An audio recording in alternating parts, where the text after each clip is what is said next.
ఇవాళ రిలీజ్ అయిన కల్కి 2898 నా చిరకాల మిత్రుడు అశ్వినీ దత్. చలసాని అశ్వినీ దత్ అంటే తెలియని వాళ్ళు లేరు. ఎన్నో గొప్ప గొప్ప సినిమాలు తీసిన వ్యక్తి.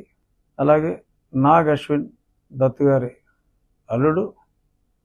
నాగ్ అశ్విన్ డైరెక్షన్లో ఈరోజు ఉదయమే తెల్లవారుజామున ఎర్లీ మార్నింగ్ షో 4:15కి చూడటం జరిగింది.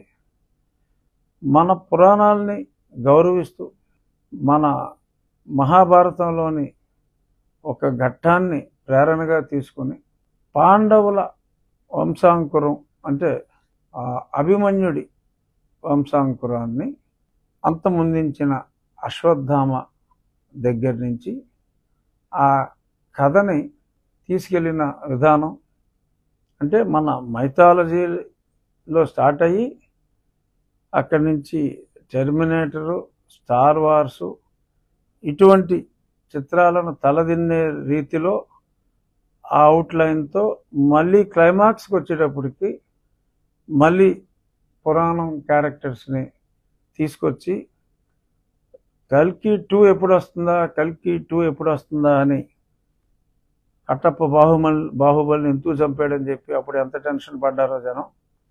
ఇప్పుడు ఏమవుతుంది? It's a different cinema. అంటే ఇది పౌరాణికం అనాలా, సైన్స్ ఫిక్షన్ అనొచ్చు, అన్నీ కూడా వండర్ఫుల్లీ ఎగ్జిక్యూటెడ్ ప్రాజెక్ట్. సో అందరూ కూడా మరి వాళ్ళందరికీ టికెట్లు దొరకవు, వీలైనంత త్వరగా ఆ సినిమా చూడమని ఈ సందర్భంగా నా మిత్రుడు నా ఉండి ఇన్ఫ్రాస్ట్రక్చర్ డ్రైనేజ్ డెవలప్మెంట్ ఫండ్కి 5 లక్షల రూపాయలు తన వంతుగా ఒక స్నేహితుడిగా నేను చేపట్టిన కార్యక్రమాలకి ఈ మంచికి ఆ సినిమా కూడా ఆల్ టైమ్ బ్లాక్ బస్టర్గా హిట్ అయిన సందర్భంగా నాకు ఇవ్వటం జరిగింది. అందుకు నా మిత్రుడు అశ్వినీ దత్కి నా హృదయపూర్వక, నా ఉండి నియోజకవర్గ ప్రజల తరపున నా హృదయపూర్వక ధన్యవాదాలు తెలియజేస్తున్నాను.